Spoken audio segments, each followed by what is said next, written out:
Next week, I will stand in the United States Capitol alongside senators and introduce the civil rights bill that I wrote.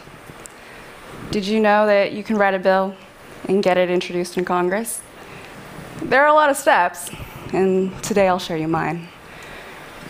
The bill is a Sexual Assault Survivor Bill of Rights, and it was born from my experience with a broken criminal justice system. I am a rape survivor, and I remember walking into the waiting room of my local area rape crisis center and seeing so many people there. But the greatest injustice that I've ever faced was not the act of rape itself, but rather the subsequent denial of my rights by the country that I love. You see, in America, I thought we were born equal under the law. And yet, as a survivor, I discovered that this isn't the case. Survivors are often re-victimized by the very system that was built to seek and protect justice. One of the first things that happens after a rape is a 3 to 7 hour long examination. It's called a rape kit for short, and it's critical evidence collection. It takes this long because the crime scene is your body. In Massachusetts, there is a 6-month deadline for survivors to report the crime before that kit can be destroyed, even if the statute of limitations to report the crime in Massachusetts is 15 years.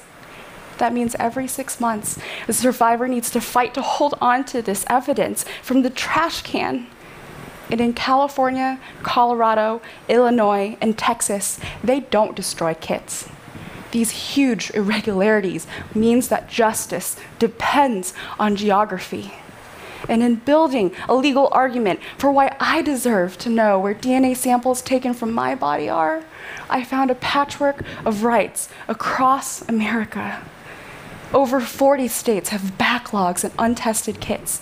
A handful of states, including Massachusetts, don't notify the survivor when they permanently dispose of a kit.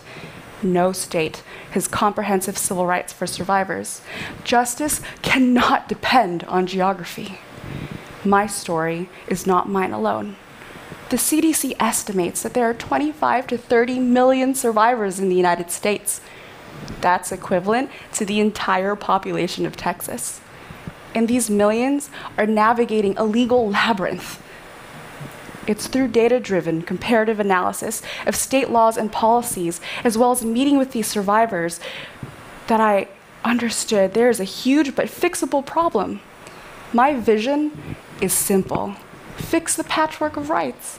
Take the rights that already work in states that are least controversial and put them together so that we are equal under the law. These rights are so basic. Rights like, don't destroy the evidence before the statute of limitation runs out, or notify survivors what their rights are so they have resources, or create a task force with key stakeholders so that everyone can assess the effectiveness of these policies. Look, these rights can even help the accused. It's just a bad idea to throw away evidence.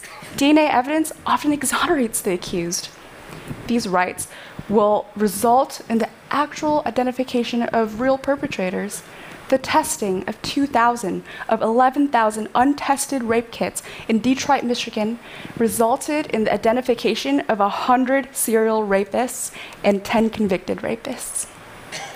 I had a choice: accept injustice or rewrite the law. And one of these things is a lot better than the other. So I, along with an incredible team, wrote this bill. It actually started from one mass email. I emailed everyone I knew, and people wrote back. We're coders, students, activists, millennials, healthcare professionals, and together we volunteered our time to research and come up with a common sense solution. Then came the hard part, convincing politicians to care. And more times than I can count, people told me, my constituents just don't know me for this, or I have a re-election I know we're about. But we went door to door in state houses and in the US Congress We literally just Googled staff emails and then met with anyone who would care to listen to our fight. And that's how we found our champions. In 2 months, we introduced the bill in Massachusetts. In 4 months, other states asked us for the bill. And in 5 months, we found ourselves in the halls of the United States Congress. But this process hasn't been abstract for me.